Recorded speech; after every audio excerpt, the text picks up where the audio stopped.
So you think you know all about Hitchcock's film Psycho, but there's more to it than just a shower scene and an amazing twist at the end.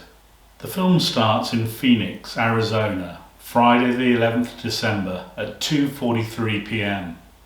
After another secret liaison with Sam on a hot, sunny afternoon, Marion has grown tired of these meetups and is longing to have a more meaningful relationship, while Sam is still more preoccupied paying off his alimony.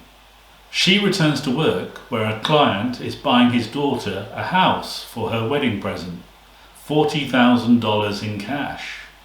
The client is clearly showing off because it's highly irregular for someone to pay in cash.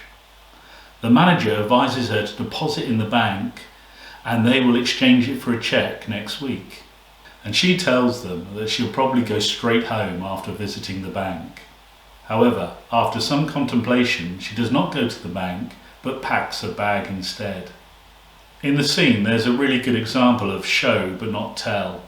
She is shown still undecided, glancing over at the cash-filled envelope on the bed while she gets ready. Whilst fleeing town, she sees her boss cross the road in front of the car. Though she is sure that he recognised her, she keeps her cool and drives through the night before pulling over to sleep. She is woken the next morning by a policeman who asks to see her licence, which is sat on the envelope of money. Paranoia is pushed to boiling point as the police car sets off behind her. Finally, the police car turns off and she pulls into a garage to trade her car in. The inquisitive policeman spots her at the garage and pulls over to observe her from afar while she hurriedly makes the exchange.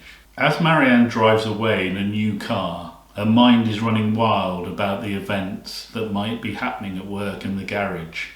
As darkness falls once again, torrential rain descends, making it difficult to drive.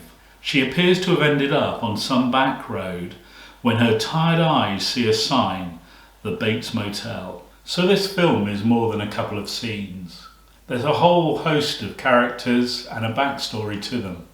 You have to remember that this film was shot in 1960 and times have clearly changed. In America, it was the first time that a flushing loo had been shown in a movie. Even in the opening scene, unmarried couples shouldn't be shown in bed. So to judge it on today's standards is a little unfair, I think. But this film spawned a whole genre of horror and a new way of storytelling.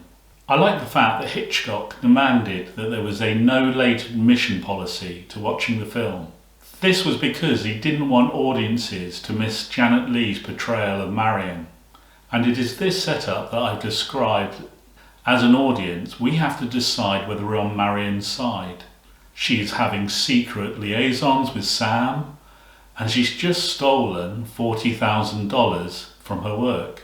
For me, there was only one downside to this movie, and that was the scene towards the end where they explained what happened in the film, which I think today's audiences wouldn't have needed, but maybe they did then.